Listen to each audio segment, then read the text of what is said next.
राम विवाह। राजा जनक के मंत्रियों द्वार।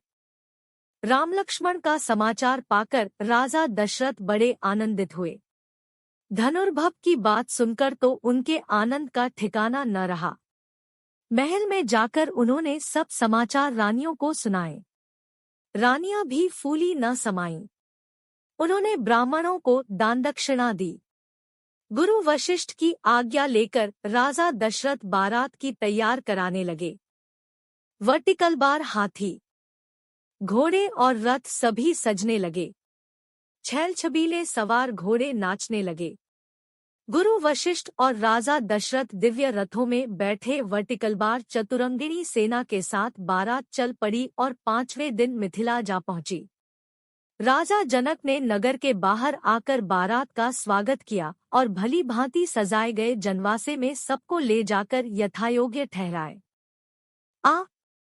विश्वामित्र को जब राजा दशरथ के आने का समाचार मिला तब दोनों राजकुमारों को लेकर वे जनवासे पहुंचे। राम लक्ष्मण ने पिता के चरणों में प्रणाम किया। राजा दशरथ ने विश्वामित्र के चरण छुए और कहा, मुनिवर, आपकी कृपा से ही शुभ दिन मुझे देखने को मिला है।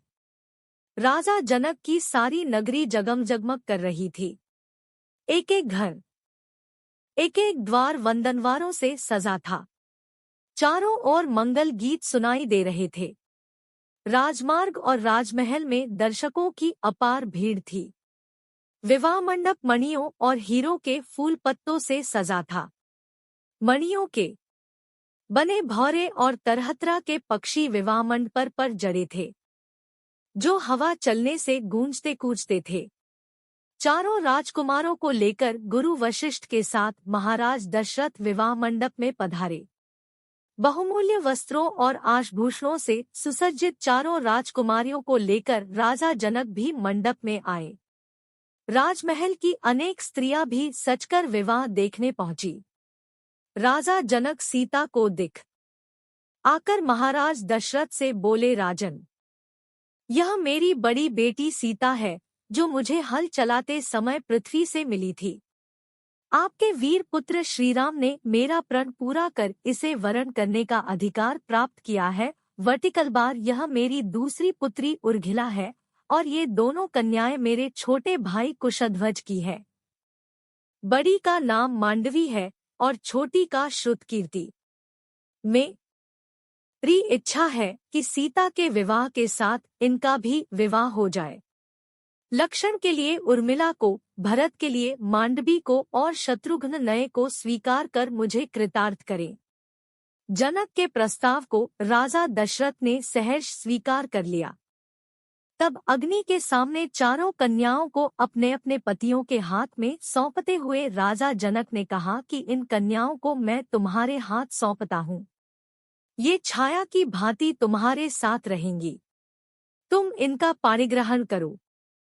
इनकी सब तरह से रक्षा करना तुम्हारा धर्म होगा। गुरु वशिष्ठ और शतानंद ने वेदमंत्रों के साथ विधिवत विवाह कराया। Vertical bar. तब राजा दशरथ राजकुमारों और पुत्रवधुओं को लेकर जनवासे लौट आए। जनक ने कन्याओं और सब बरातियों को सुंदर उपहार दिए। राजा दशरथ ने भी सोने से सींग मढ़ाकर दूध देने वाली सहस्र गायें ब्राह्मणों को दान में दी। दूसरे दिन विश्वामित्र ने आकर राजा दशरथ को बधाई दी और सबसे विदा लेकर वे अपने आश्रम को लौट गए। कुछ दिन तक जनक का आतिथ्य ग्रहण करने के पश्चात राजा दशरथ ब्रैट के साथ अपने नगर को लौट चले। वे कुछ ही दूर गए होंगे कि सहसा भयंकर आंधी सी आई और उसके साथ ही का क्रोध की साक्षात मूर्ति परशुराम फरसा और धनुष बाण लिए प्रकट हो गए। उन्हें देखते ही अयोध्यावासी डर के मारे अधमरे से हो गए और राजा दशरथ के तो होश ही उड़ गए। राम का रास्ता रोककर परशुराम बोले, राम, शिव के पुराने धनुष को तोड़कर तुम्हारा हौसला बहुत बढ़ गया है। मैं तुम्हारे अहंकार को चूर करूंगा। राजा दशरथ ने गिड़गिड़ाकर परशुराम से बड़ी अनुनय विनय की और राम पर अनुग्रह करने की प्रार्थना की। परशुराम ने दशरथ की बात सुनी अनसुनी कर दी और राम से फिर बोले, मेरे इस धनुष को चढ़ाओ। यदि न चढ़ा सके तो तुम तत्काल मेरे फरसे का आहार बनोगे। यह सुनते ही राजा दशरथ तो बेसुध होकर गिर पड़े। मनस्वी राम निर्भीकता से बोले, मेरा रूप आप देखना चाहते हैं तो देखें। उन्होंने परशुराम के धनुष बाण लेकर प्रत्यंचा चढ़ा दी और धनुष पर बाण रखकर बोले, मैं इस बाण से आपकी तपस्या का समस्त प्रभाव अभी नष्ट करता हूँ और भनारघात से आकाश में विचरण करने की शक्ति भी नष्ट करता हूँ। परशुराम हतप्रभ हो गए। उन्होंने राम की स्तुति की और आशीर्वाद दिए और यह प्रार्थना की कि तप का फल भले ही नष्ट कर दे, परंतु मनोगति नष्ट न करे जिससे मैं महेंद्र पर्वत पर लौट सकूं। श्रीराम ने उनकी बात मान ली। परशुराम राम की प्रशंसा करते हुए तत्काल चले गए। परशुराम के चले जाने के बाद बारात आगे बढ़ी।